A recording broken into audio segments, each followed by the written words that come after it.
मुस्तफा नवाज खोखर साहब, अमेरिका भी पाकिस्तान से बहुत उम्मीदें वाबस्ता किए बैठा है। हिंदुस्तान में भी अब लोग कहना शुरू हो गए हैं कि इमरान खान साहब के ज़रिए बहुत बड़े बड़े ब्रेक थ्रू हो सकते हैं। चाइना भी जो है वो सी पैक के ज़रिए कोई ब्रेक थ्रू करना चाह रहा है। तो इसमें आप ही की पार्टी के दौर में ये बातचीत शुरू हुई, जैसे कि मखदूम खुसरो मुख्तार साहब कह रहे हैं। इन मामलात में तो हुकूमत और अपोजिशन को एक दूसरे से ताउन करना चाहिए। मैं ज़रा क्विकली मीर साहब कमेंट कर दूं, जो मेरे भाई कह रहे थे ब्रेक पे जाने से पहले कि सिमत का तयन जो है वो इनकी हुकूमत ने इन 100 दिनों के अंदर कर दिया है। वो ज़रा सिमत का तयन जो इन्होंने किया है, मैं उसको एक आम आदमी के पर्सपेक्टिव से ज़रा जल्दी से बयान करना चाहूँगा। बिजली महंगी, गैस महंगी, सैलरी के ऊपर टैक्सेशन ज़्यादा, किसानों के आज भी इश्तिहारात लगे हुए अखबारात के अंदर के जो जिन मसाइल से वो दो चार हैं। एक सफ़ेद पोश तबका, आम आवाम जो महंगाई की चक्की में पिस रही है, उसके लिए आपने जो सिमत का तयन किया है वो सिमत का तयन सबके सामने है। डॉलर आप देख लें, डॉलर के साथ जो हो रहा है, जो इस वक्त कारोबारी तबका परेशान है, कोई एक तबका ऐसा नहीं है इस वक्त मुल्क में जो इनकी इस सिमत के तयन करने से इस वक्त खुश हो। जहां तक ताल्लुक है, आपने जिक्र किया अमेरिका और चीन और इस जैसे मामलात का, तो इसमें जो खारजा पॉलिसी है, उस खारजा पॉलिसी के जो फंडामेंटली जो चीज़ इंपॉर्टेंट है मीर साहब, वो ये है कि ऐवान को एतमाद में लिया जाए। अगर ऐवान से बाला बाला आप कुछ फॉरेन पॉलिसी के अंदर कुछ चीज़ें दूसरे मुल्कों से तय करेंगे और उसको ऐवान की सपोर्ट हासिल नहीं होगी, तो फिर उसको दूसरे मुल्कों ने भी वो इंपॉर्टेंस नहीं दी। करतारपुर वाले मामले की तो आपने सपोर्ट की है। देखिए, बिल्कुल की है। और मैं यहाँ पर यह भी कहना चाहूँगा कि मैं आपकी तवज्जो दिलाऊंगा कि कई दफ़ा फॉरेन पॉलिसी में मुश्किल मराहल आ जाते हैं। जिस तरह हम जिस वक्त हमारे दौरे हुकूमत में नेटो सप्लाई लाइन्स बंद करने का हुआ, सलाला पर हमला हुआ, और उस वक्त पार्लियामेंट ने यूनानिमस इकट्ठे होकर तमाम अपोजिशन को, ऐवान को हमने एतमाद में लिया और मिलकर कहा कि नहीं, ये एयरपोर्ट्स भी बंद करें और नेटो सप्लाई लाइन्स भी बंद करें। और अमेरिका ने अपनी तारीख में पहली दफ़ा इस ऐवान की ताकत की वजह से उसने पाकिस्तान से माफी आप ये कह रहे हैं कि इन मामलों पे पार्लियामेंट में बहस होनी चाहिए। जनाब जुबैर साहब, हमारे पास टाइम कम है, तो ये जो इनिशिएटिव है अब करतारपुर वाला, तो इस तरह के इनिशिएटिव तो मुस्लिम लीग नून भी लेती रही है, तो इस किस्म के इश्यूज पे तो हुकूमत से ताउन होना चाहिए। बिल्कुल सपोर्ट करते हैं हम, और पाकिस्तान इंडिया रिलेशनशिप के हवाले से, ट्रेड की इम्प्रूवमेंट के हवाले से वी आर कमिटेड। हमें सिर्फ अफसोस है और बिटरनेस है कि जब हमारी हुकूमत थी तो हम मोदी साहब के साथ सिर्फ हाथ मिलाते थे, तो इनके जो सीनियर वज़रा हैं वो ट्वीट करते थे कि मोदी साहब के जो हाथ हैं उसमें खून है गुजरात के मुसलमानों का। लेकिन हम वो उस किस्म की पॉलिटिक्स नहीं करेंगे, क्योंकि पाकिस्तान का मफाद इसी में है कि चाहे वो हिंदुस्तान है, अफ़गानिस्तान है, दूसरे ममालिक हैं, उनके सबके साथ अच्छे रिलेशंस होने चाहिए।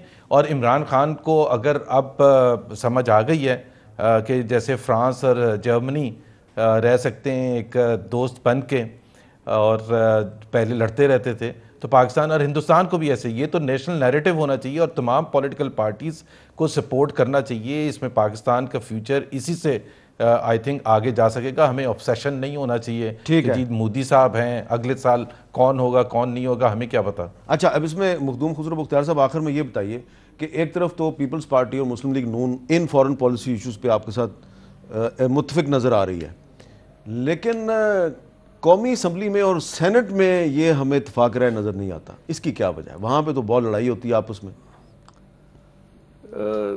कुछ तो एक लामहला अपोजिशन की सियासत के कुछ इम्पेरेटिव्स होते हैं, उनको करने पड़ते हैं। थोड़ा बहुत कुछ एहतसाब का भी ज़ोर है, लेकिन जो मैं आपसे अर्ज़ करना चाहता हूँ, ये सिमत का तयन, दोबारा मैं उसी बात पे आ रहा हूँ। पाकिस्तान का जो माशी ढांचा, जब तक हम इसको ठीक नहीं करेंगे, ये पीस मिल अप्रोच के साथ मुल्क की मईशत नहीं आगे बढ़ सकती।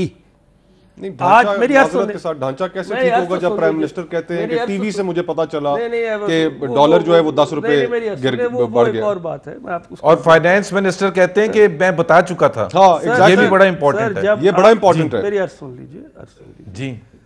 झूठ बोलते हुए पकड़े गए हैं आपका, अब वो सिर्फ ठीक कर रहे हैं। जब आपके पास मईशत का पहिया चलाने के लिए सरमायाकारी नहीं है, सरमायाकारी के लिए बैंकों के पास पैसे नहीं है, पैसे हुकूमत ले लेती है ताकि, और बजटरी डेफिसिट्स का फिगर बढ़ाती रहती है। आप इंपोर्ट के डॉलर को एक आर्टिफिशियल तरीके से मैनेज करते हैं। दुनिया में सर जी, आप solutions दुनिया में बताएं यार, पाउंड गिरा, आप problem येन दोहरा गिरा, रहे यूरो गिरा, पिछले कई इंडियन करेंसी 30% नीचे आई। आपने आर्टिफिशियल तरीके से तकरीबन 8 अरब डॉलर सिर्फ एक साल में डॉलर को आर्टिफिशियली मेंटेन करने के लिए किया। उससे क्या हुआ?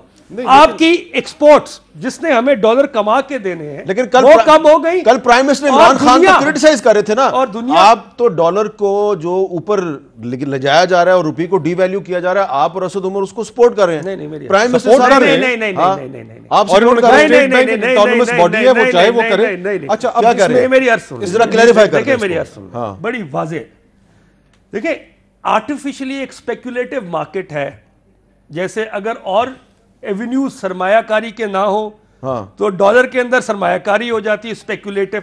आपने देखा कि जैसे ये हुआ, अगले दिन करेक्शन आ गई और डॉलर वापस आ गया 137 पे। हाँ।